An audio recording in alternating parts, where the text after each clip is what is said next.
Yeah, thank you so much for the introduction, and I'm really excited to be here. So appreciate that.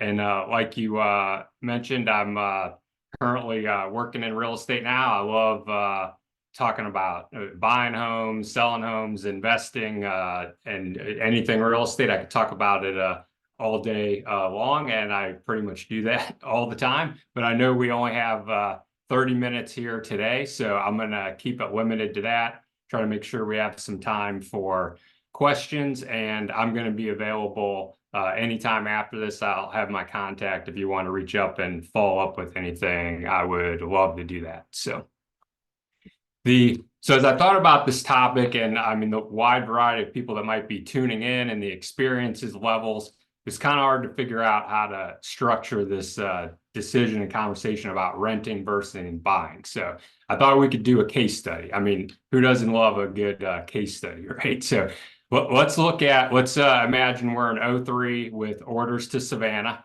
and which is awesome. It's a great place. I've been there. I'm just down the road from it now. And family of four. So you're married, you've got two kids and a dog, of course. So, and you're struggling with the decision of, well, should you rent or should you buy? So an easy button is you could just connect with people in our network and let's talk about that. But that kind of defeats the purpose of a lunch and learn. And there's the adage of you want to teach a person to fish. So we'll dive into some ways that you can take a look at this yourself. So it might seem obvious, but the first thing you want to do really is just think about what you want. So this is going to vary a lot depending on everyone on the call or anyone that's dialing in later and your situation in life. So what's your lifestyle and your family considerations? What are your financial goals, your retirement planning goals? What kind of control do you want over your living in an environment and flexibility and stability? Do you want to just be in an apartment where you don't have any responsibility or a single family that you're renting, or are you up for taking care of this big investment? And what's your risk tolerance? So in this case, again, '03, family of four, based on your previous living situations and your goals now, you think you'd like a 4-bedroom, 3-bath, about 2,500 square feet. Your kids are in school, so schools are important. You don't want to commute too far. You're looking for a nice place for your family and your dog. So you've never bought before.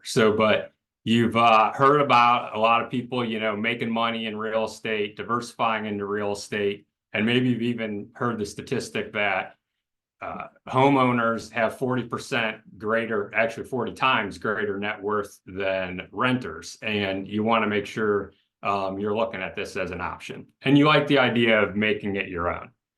So considering all of that, I mean, you sound like you might want to be a home buyer, but you're still not sure. So let's take a look at some other factors. So we're going to need some money to buy a home. So even with a VA loan where you put zero money down. So you're going to want to make sure to check out your financial resources. So what do you have enough money for closing costs? We like to have people plan for at least 3 to 4% of this. And what's your credit like? If you have a little less than excellent or good credit now, maybe it's worth waiting. If you've got the financial resources and you've got good credit, this would be another reason you might be looking to buy over rent.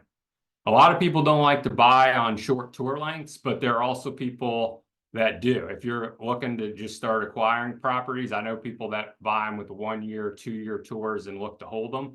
But conventional wisdom lots of times, says there's a break even, at 4 years or more, and we'll look at that later.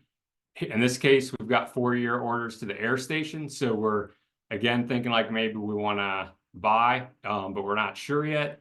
And tax considerations. There really aren't any for us in this scenario, but that's something that you could look at as well. And then this is a big one, the market. So, and this is last, it's not anything we can control. It's just part of our operating environment that we need to work in. So we've heard that prices are up and rates are up, and we're just not really sure if we want to buy or if we prefer to rent. So at a big picture, I mean, that's where I think is a good good place to start as far as, you know, what are you looking for? And let's take a look at these other considerations. In this case, this O3 family at least wants to look at both renting and buying.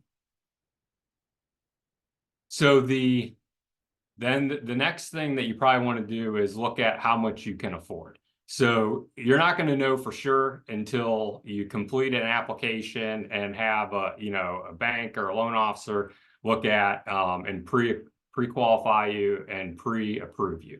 But I want to make sure you have some tools to kind of explore this on your own. So there's a lot of different calculators out there that do this, but we have this one on our website, which I like because it has a lot of all the factors that I would like to take a look at.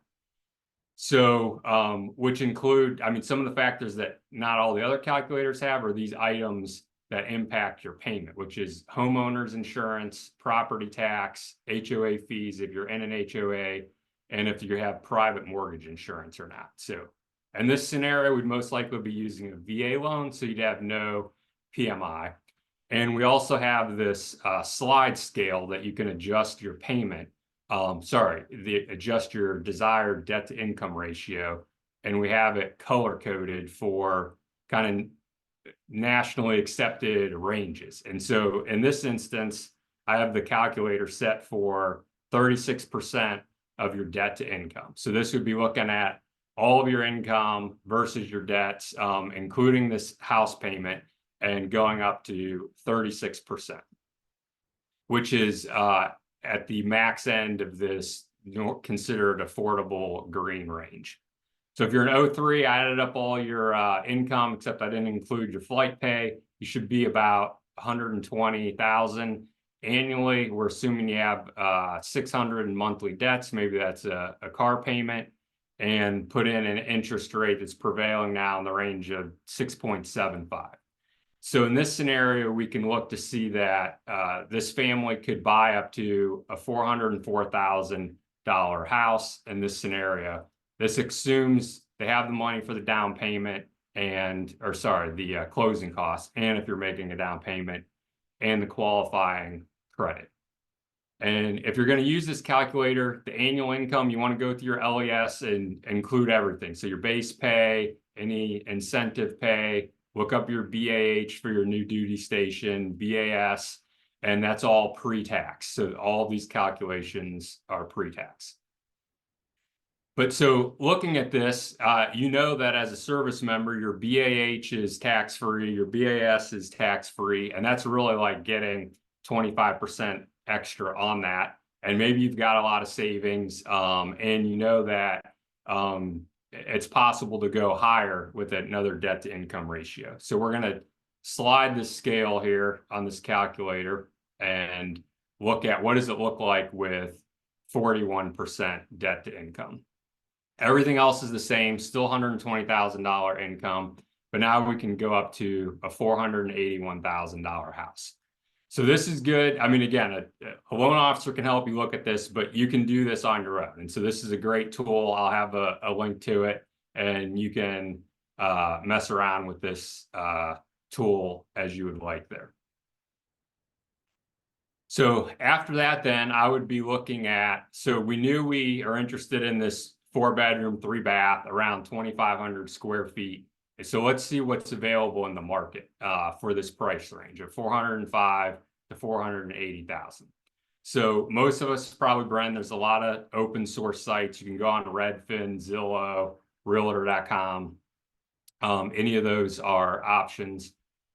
But also, anyone in our network, this Coastie Connect network, would be happy to help you. We have a realtor right here in Savannah. He's a prior 65 pilot, Army, Coastie, and he's awesome. But again, you can start open source if you want. So in this scenario, I just a couple days ago looked at this. There's this house that's available. Sorry, I'm minimizing my screen here. So this house is available for purchase at $405,000, and there's another one that is available for rent for $2,590. The one to buy in that scenario we put in would be a mortgage payment of about $2,950. So for a lot of people, this may be all you need. So if you want to buy and you're looking at this and you're like, I can afford this payment, I like this house, let's do that. And even though I also put the BH down here, the 03 BH is 2520. And so I know a lot of people like to buy and have a payment at their BAH, but lots of times if you're buying, you're banking on home appreciation, you're paying down your loan and you're okay going over it. Obviously, if it was the same price as renting, I mean, maybe that would be easier. And if it is, you're in a market where you can buy cheaper than rent, that obviously favors renting. But so let's say even with this, I mean, just considering the market and you're still not sure what you want to do and you're asking for more data. So that's something we can do, no problem. I figure if you're dialing into this, you might want to look at some quantitative aspects, although a lot of people are just kind of, qualitative on this. So there's this rule of 20 that you can look at. And this is where you basically take the home price divided by the annual rent. So an under 20 would favor buying and an over 20 would favor renting. So I worked those in this example here. And so we can take the 405,000 sales price divided by the annual rent. In this case, the 2590 annually is about 31,000.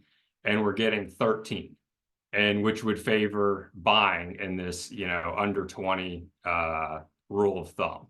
Even if you went up to 480,000, that's still 15. So this could favor buying again in this market.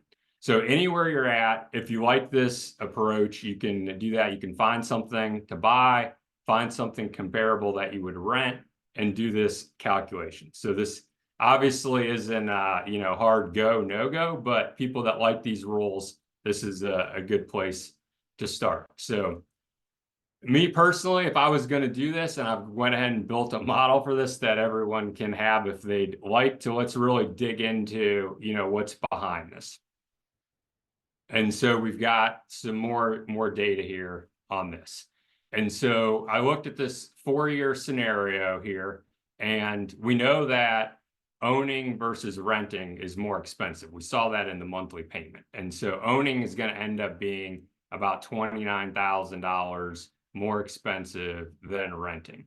And you're like, well, so why would we want to do that? And that's the benefit of owning real estate, which is how you accumulate equity. And so we're getting equity by the home appreciating and paying down the mortgage. And in this case, that's $87,000 about in this 4-year scenario. So your net benefit of buying over renting is about $58,000 in this scenario. Then you're like, all right, well, that's good, but we still need to sell this property, right? If that's what you want to do. And so I've got that built in here as well. So we're estimating that you could sell this for $470,000 about, factor in a real estate commission. These are negotiable, especially with everything that we're seeing now with the recent news and settlement, but I've never seen more than 6%. You will have had a loan balance of about $385,000, and which is going to leave you net proceeds of $60,000. So I don't have repair, seller concessions, and closing costs factored in there, but those are in there and those can vary. So this is where you could pause now. I mean, there's a lot of people. So you could be in the house you want, you're owning it, you can do with whatever you want with it, and you can leave with $60,000 in the bank. So for a lot of people, that's great, and that's all they need to know. And so I think that works for a lot of people. And so I've got this model that you can take a look at and do that if that's something you like. Of course, that's built on assumptions. And so I've got those in here. We're doing good on time still. So it has that sales price. I put the interest rate in here. You can toggle this annual appreciation. And so I put in 4%, over the life of real estate, 3 to 4%. A lot of people feel comfortable with that. Obviously, we've seen way more than that recently, but I feel like I have a pretty conservative number in there, but you can work with whoever you're working with in the market on that. We have taxes in here. At some point, you got to plan for taxes going up, insurance going up. You've got places for that in here. Homeowners insurance, renters insurance, and closing costs. So you have the ability to work all that through this model. And just diving into a little bit more of the details then. So this is what was part of your mortgage payment. And so it's your principal and interest, your taxes, and your insurance. You have the ability to put in your HOA or condo dues, maintenance. I just threw in $100 a month, so it's $1,200. You could play with that how you'd like. Put in utilities and closing costs. This was 3%. So you can add all of this up, and this shows you the cost of ownership over that period.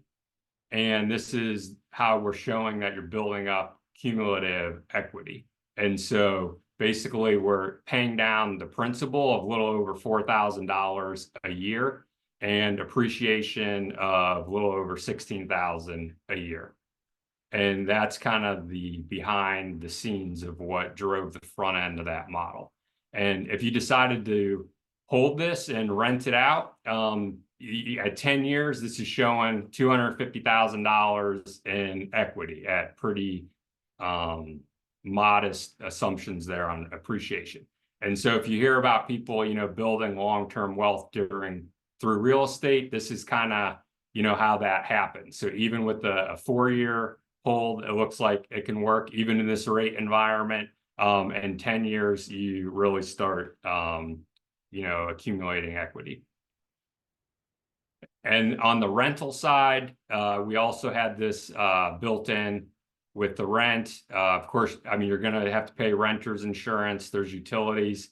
And here we had a dog. Maybe you have to pay a pet fee. So all of that is built into the model there.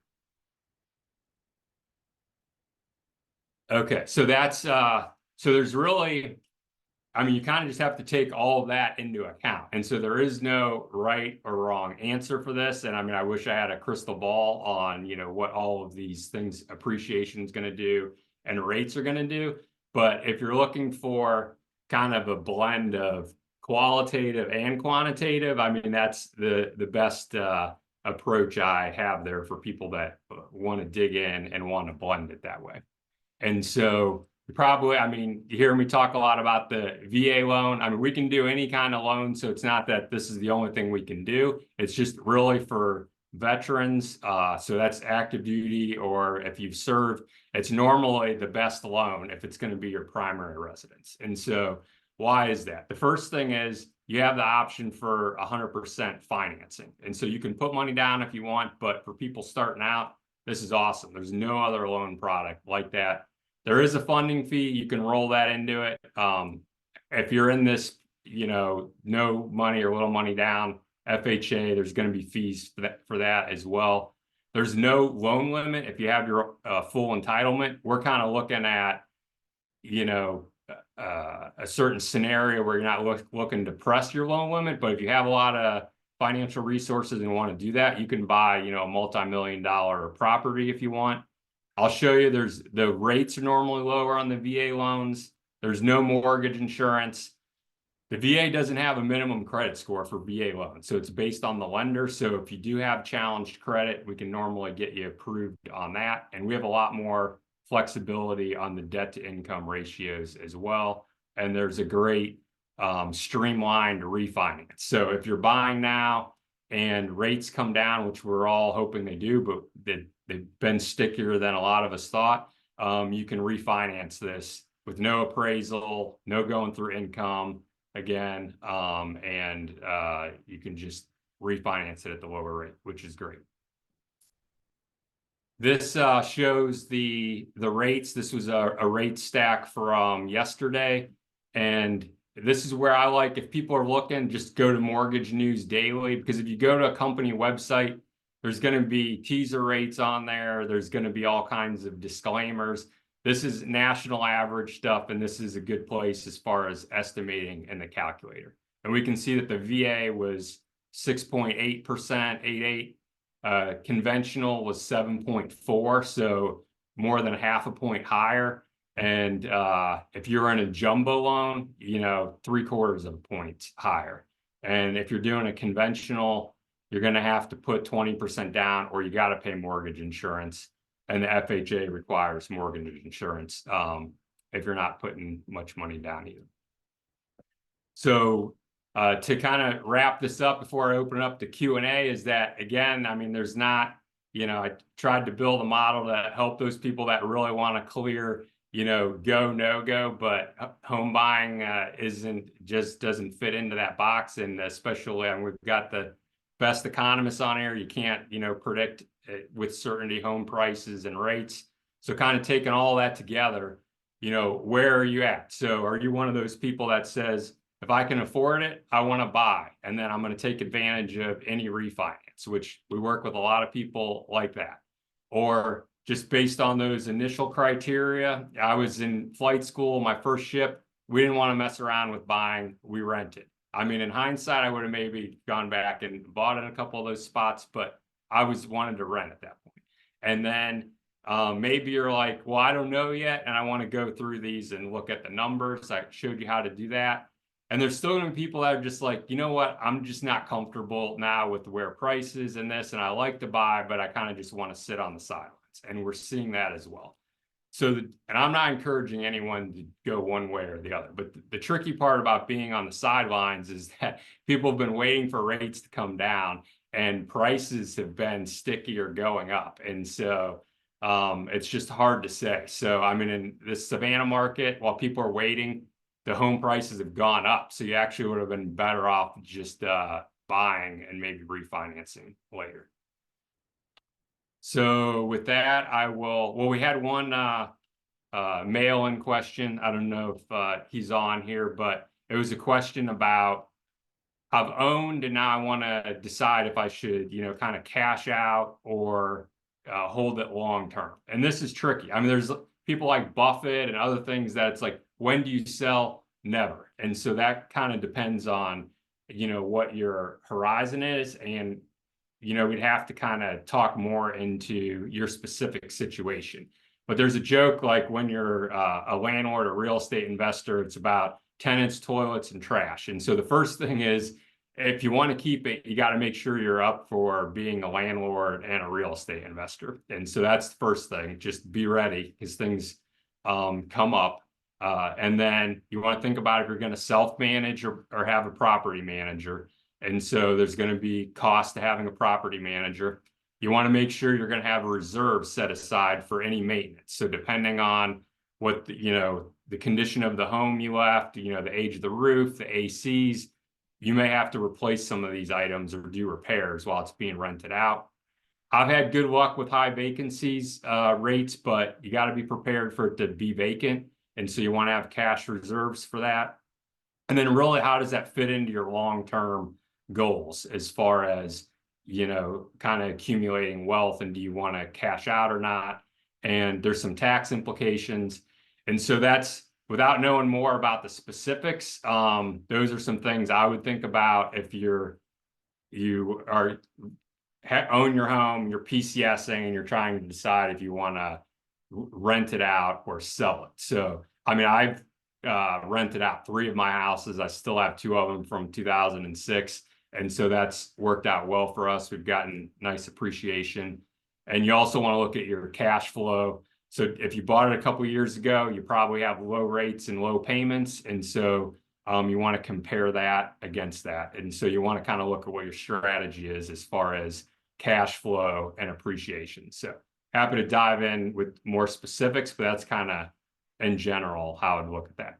So I will, I addressed that one question then, and then, so really then, I mean, that was kind of, I don't know, maybe drinking through a fire hose there, but I just wanted to make sure people had a mental model or a framework there to try to think about this, plus some actual quantitative tools that you could apply to it. And I would love to follow up with anybody that has any questions about this. And kind of in general, I mean, our approach to this and our network is just let's, get some knowledge and as much as you can, which I hope this shared some of that. Leverage the network and take some action as far as whether, you want to look to rent or become an investor or do more with real estate. And we have this website, coastyconnect.com. You can go on there and check out a bunch of realtors across the country that are Coast Guard affiliated, either active duty or spouse, or retired veteran. We have a Facebook group. And then I'm personally on Instagram, Facebook, LinkedIn, and YouTube. So you can message me or connect me with any of those. And I've got my email and phone number. So just call and text anytime. I'd love to help you out with any of these things.